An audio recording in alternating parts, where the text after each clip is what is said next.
So we're driving along these trails through public land, and we find this downed tree. So we're gonna have to clear it out of here, at least somewhat.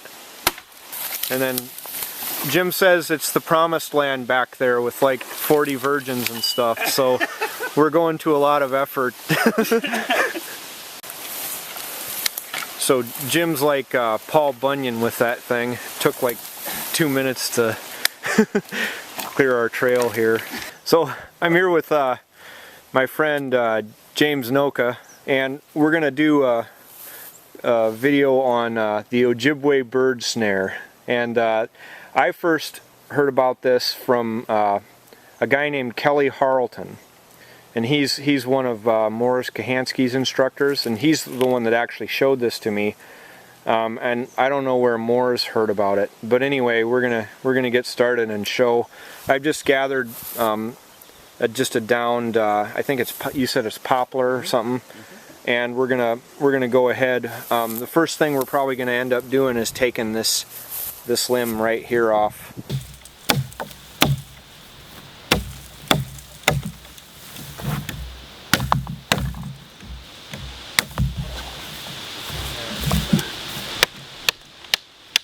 So now what he's doing here is he's sharpening.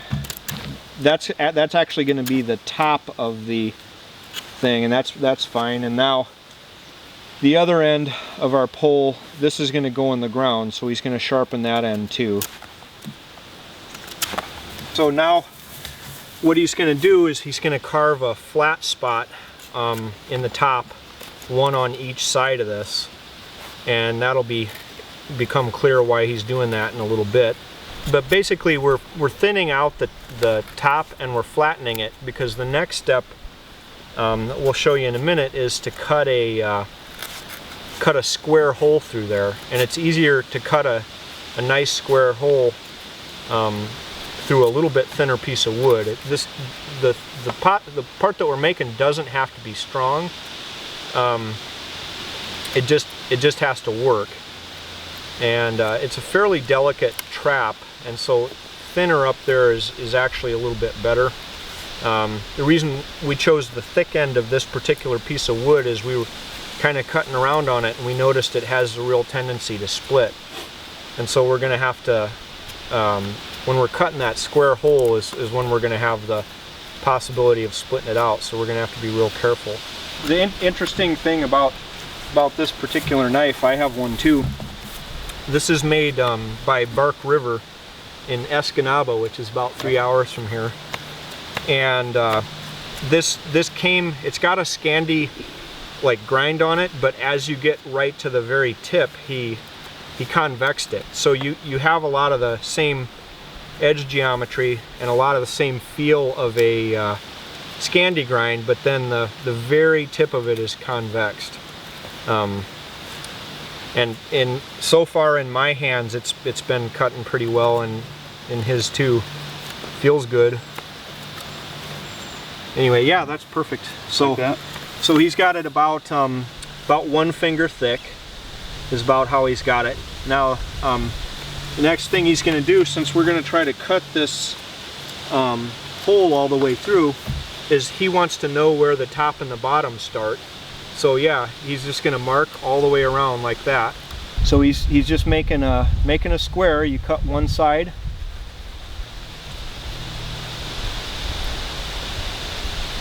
The square is like not really square. Well, as long as it's close, we'll shape the stick to fit the hole. And then the reason he cut those guides in is because after he gets this side basically started, now he's going to flip it over. And you see how he's chipping that out like that? That's what you do. You just do a little on one side, a little on the other, a little on the one side, a little on the other, and then the next thing you know, you're through. Yep, you're through. And it's not as hard as it would seem. And if you're not careful, you'll shove it right through your finger. Yeah. Then we'll be making a first aid video. Yeah. But this bird snare is from the Ojibwe Indians, and you know, you'd think, well, geez, that's not going to catch anything. And really it's quite effective, because what happens is when we go to set this up, I'll show you, when humans are in camp, if there's birds around that have seen humans before, they're curious, they want to see what you're up to, and they'll fly in to get a better look. And especially if you bait this, they're like incredibly effective. Like you'll have a bird fairly quickly. So I'm in the center all the way through now. I think I'm all the way through now. Yep. And then we can just take a stick or a awl on a pocket knife or whatever and just clean up the edges a little bit. Those awls are so handy. There's just so many ways to use them.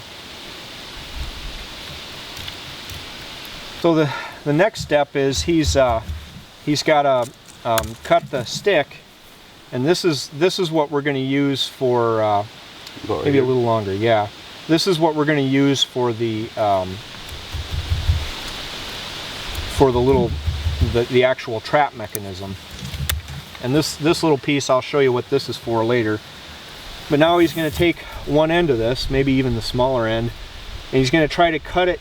He's going to have to cut a square, cut that into a square peg that fits in here, and it needs to just fit. It needs to not be tight. It needs to have some wiggle to it. And sometimes you have to do this more than once, you know, it's not a, and it takes a little bit of experimentation. You want it just so that it just fits in there, and just the slightest little pressure will make it fall out. Because what we're trying to do is get this so that a string will fit, so that it's basically just held in there just slightly, and then a string will slide through here, and when the stick moves, yeah, it's not even matching up to hold the string. Well, what you can do now. This is the refinement part. This trigger, you almost have to have the string in order to make the trigger perfect. And what I've done is I've pulled it to the side. Okay. That seems to be an easy way to know.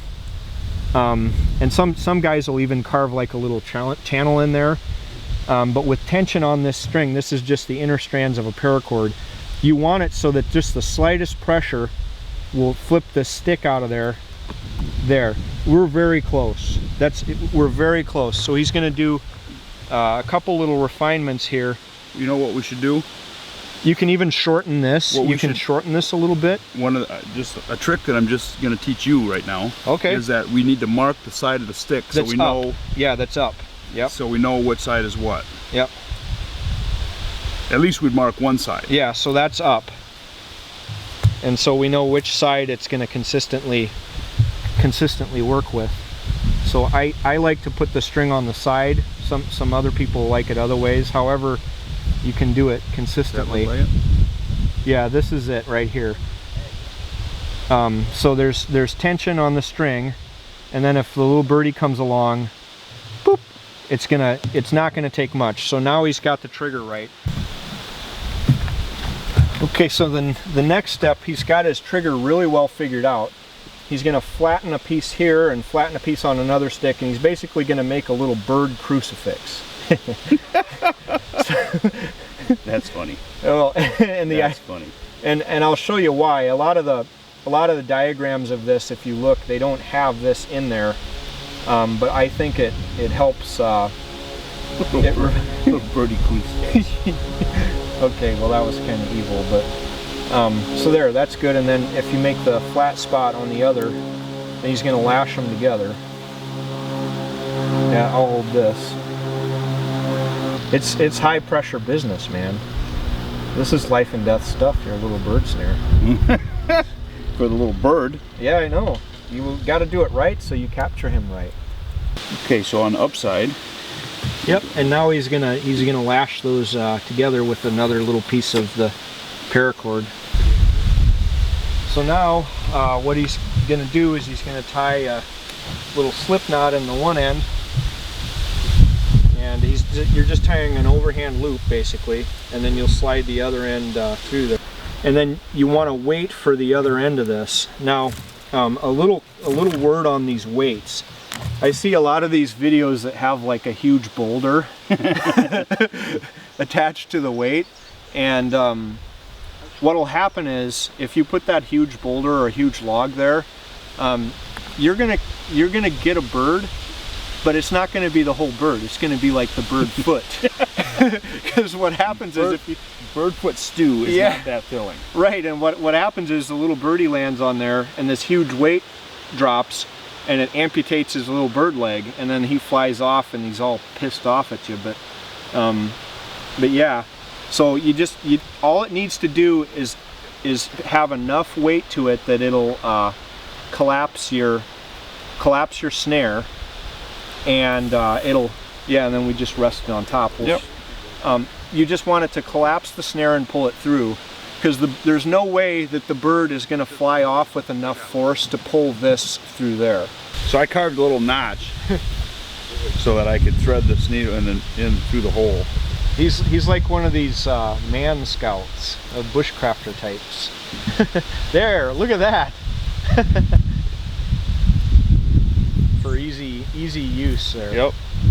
Now the idea is you set a few of these up around your camp, and you really you pound the one end in, and you want about as much length. There you go, about like that, because the only amount that you need, I'll hold that for you. The only amount that you need through the pole is going to be the amount that you need to make the slip knot, and then your weight hangs down like that. Now he's going to make his little knot and put it over the end.